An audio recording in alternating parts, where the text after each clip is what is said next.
You are not perfect. You don't have to overstress yourself. You don't like this thing, you don't like it. Nobody has the right to question you that why don't you like it. So why are you stressing yourself? Why are you stressing yourself?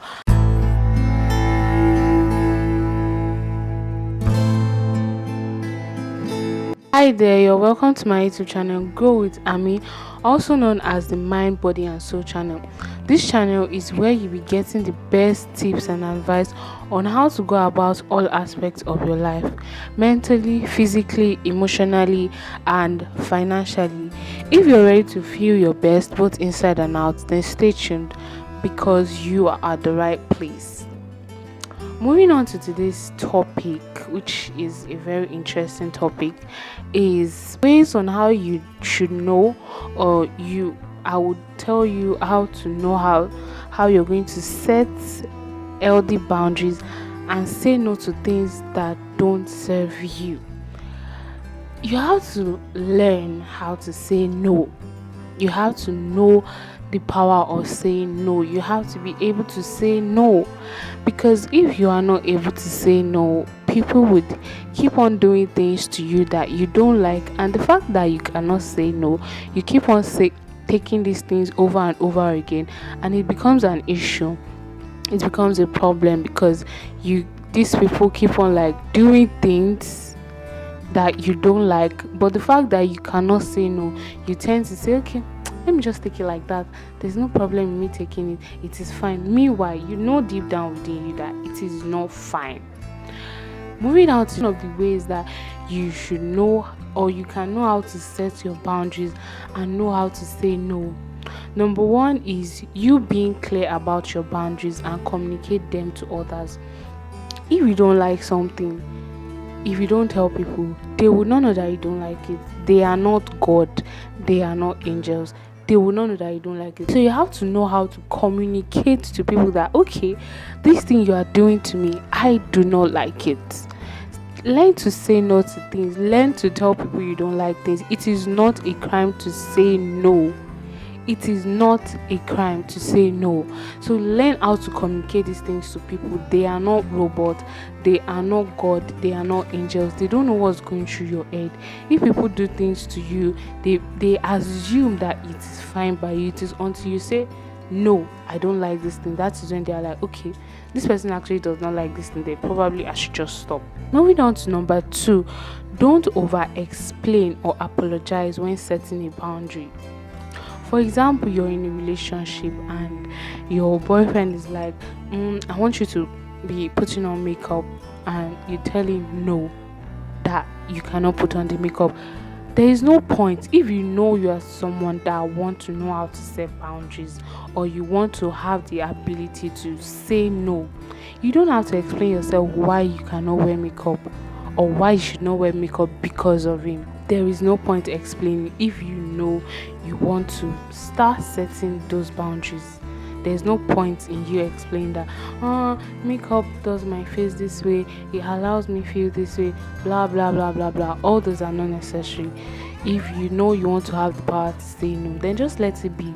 Anything anybody feels or think, let them think it that way. Who cares?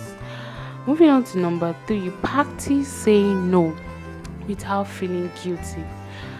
Why would you decide that you want to say no and you're still like, oh, why did I say no to this person? Why did I say no to this person? How would the person feel? Blah blah blah blah blah. For crying out loud, these are your boundaries. These are things you do not like. So why should you feel sorry for saying no, or why should you feel guilty for saying no if those things are things you actually do not like? It's a different thing if you like those things and you say no and you're like, after you regret. But these things are things you don't like and you're saying no to them. So why should you feel guilty? Why should you feel guilty? Moving on to number four, be aware of your needs and prioritize them. You have to be aware of those things that you know are important to you. Set boundaries on them. Let people know that this thing, no, it is important to me. Any other thing is not important. Then learn how to prioritize them and be like, okay, this is what I want, this is what I do not want. You have to learn how to arrange those things in their level of importance, how important they are to you. You have to be able to prioritize them in that order. Moving on to next number, recognize your limits and don't overextend yourself.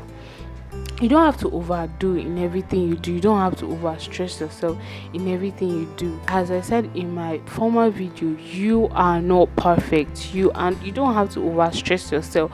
You don't like this thing, you don't like it. Nobody has the right to question you that why don't you like it. So why are you stressing yourself? Why are you stressing yourself? Moving on to number 6, if I'm not wrong, set boundaries around your time, energy, and resources. Whatever boundaries you're setting, just know that those things are important to you. Which the most important 3 things in this life that I feel are very, very important to someone are your time, energy, and resources. If those things are being tampered with, then you're just tampering with your life in general. Like, you're just trying to like fuck yourself up, and it's not going to make any sense if you keep on doing that to yourself, because you end up hurting yourself. And have you ever thought about it that these people you are caring for, or these people that you're scared of saying no to, can they ever not say no to you? Or is there any situation whereby you needed them and they were there 100%? So you have to always put yourself first. All I'm saying in essence is the fact that you have to know how to frequently put yourself first. Moving on to next number, which is number 7, create consequences for when people violate your boundaries. If your consequence for someone violating your boundaries is them living your life, then let them live. These boundaries are yours. It is nobody's own. So why are you stressing yourself? Why are you beating yourself up?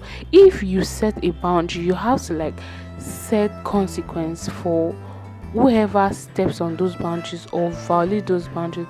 What that person has to go through, you have to make your life principled. You have to know what exactly you want for yourself, because some people are just definitely going to come into your life to just like distract you and just, I don't know, they're just going to come like they just want to turn everything upside down. But if you have boundaries and you have the power to say no, then you know that okay, this thing this person is doing to me, I actually don't not like it. So why am I taking? Then you would go back to the consequence of whoever violates your boundaries, and you set it up for the person. If it's you not talking to the person for a while, it is fine. You can do that.